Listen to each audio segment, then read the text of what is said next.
Welcome to part 2 of the Deep Space Nine space station build-up. I'm currently working on the power core.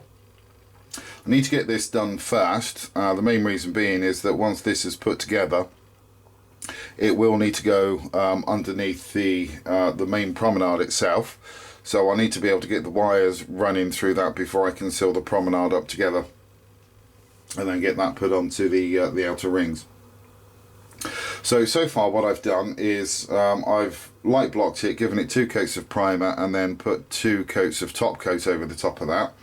Now I have used the Tamiya Desert Yellow, which is the XF59, and the Tamiya Flat White, which is the XF52. I've used 20 millilitres of each to get this colour.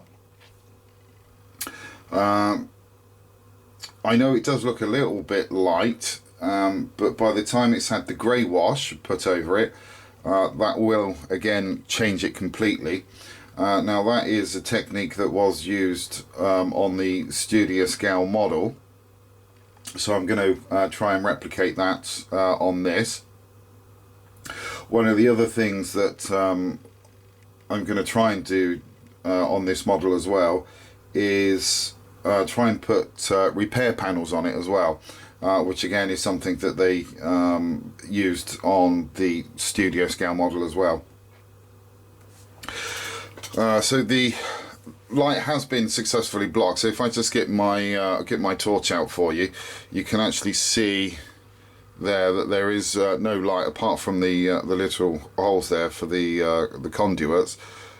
There is no light escaping that, so that's quite good. That means that I'll be able to get the bulbs in on those without a problem.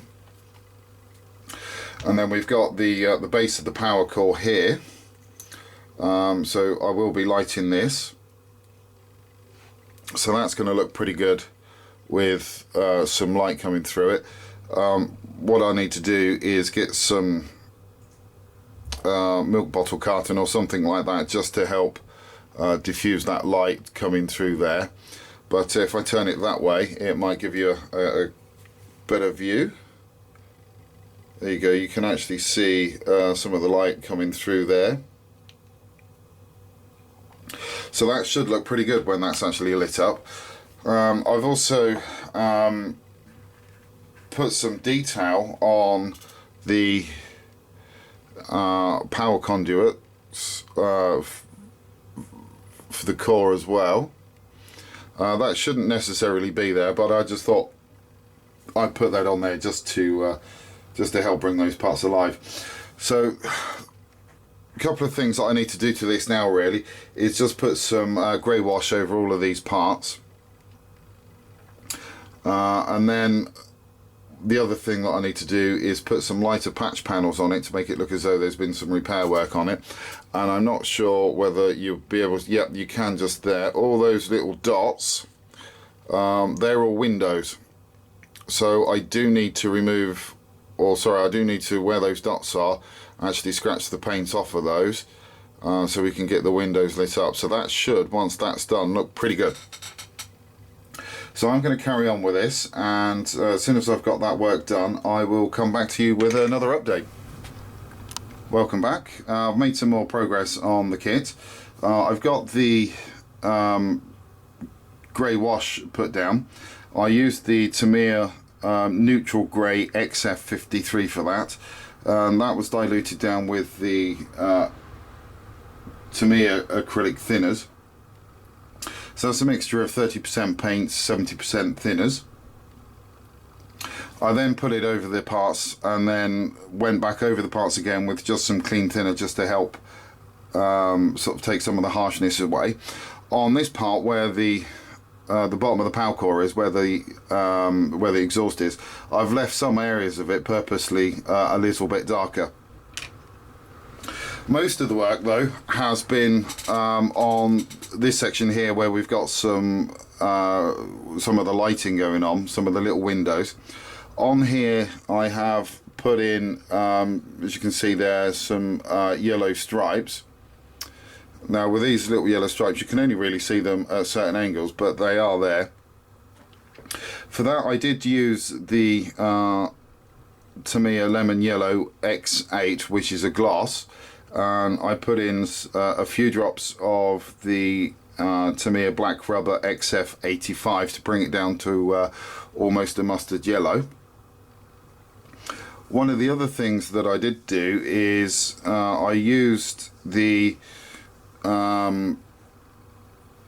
Desert Yellow XF59 just to go over this again in some areas to simulate sort of older panels. You can't really see them that well on the camera, but you can in person.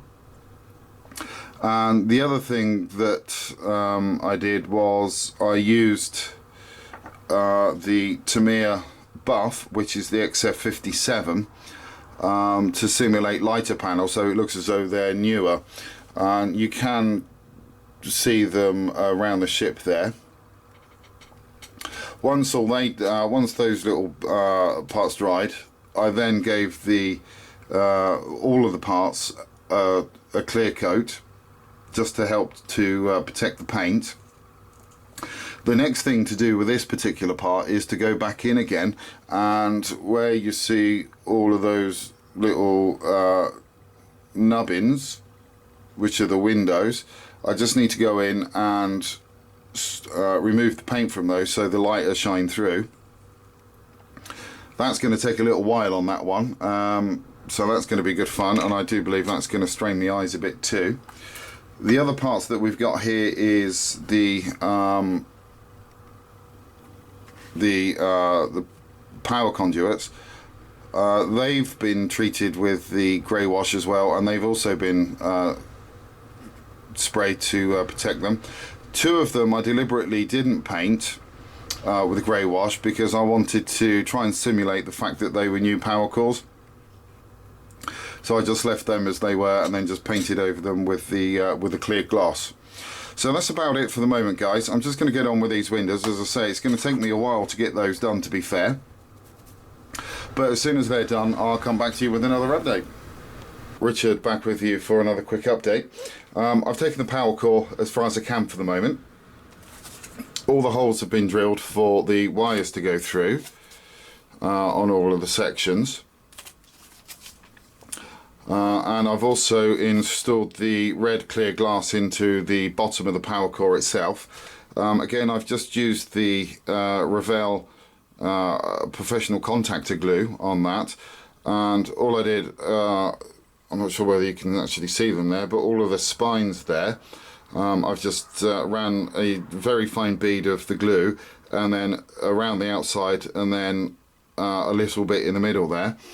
And I used 4 of these micro clamps and basically placed them on the outside like that, just to clamp the clear plastic in place.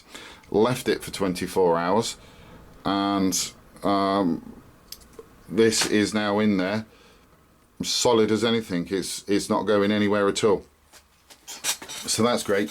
The only thing left for me to do on this now is to just get the light source on the inside of this, so I can get this sealed up, and then at least this part's you know, I can then put this part to bed whilst I'm waiting for the other parts. I'm just waiting for the photo etch kit to come in so I can get the windows done. So in the meantime, whilst I'm waiting for that to come in, I decided to break out the Promenade section and start work on that. And what I've done with that is I've used the Tamiya Fine Surface Primer, and that's in white. So that's pretty much what looking like that, and you can start to see now some of that detail popping out on the kit there. Now the reason why I've used the white primer is because, to my mind, using the white primer should hopefully help the light bounce around the inside. So once this is dried properly, I'm going to go back over it again with a grey primer, and hopefully that should light block it, because at the moment, if I get my torch out, you can actually see the light still does shine through that quite badly. So hopefully the grey primer will help light block it. Now I used the sort of cheap, really, masking tape to cover this all around the outside. Whoop, that just fell off, sorry about that. All around the outside, just to stop any paint really getting on the gluing edges of this, and that seems to have worked quite well. Essentially that's dried quite nicely, so let's just peel this off. So you can actually see on the inside of the kit there now that you've got a nice white surface there.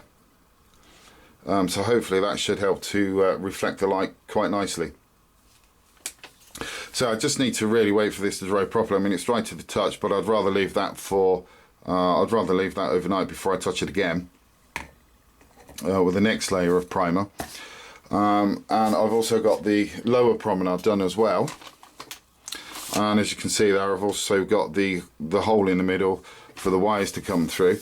Now these tins that I've used to help are basically just coffee cans, you know, and they're just the right size to fit into your hand, so you can actually turn the model parts around whilst you're actually spraying.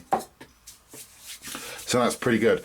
So that's about it for the moment, guys. I will come back to you again as soon as I've got another update to show you.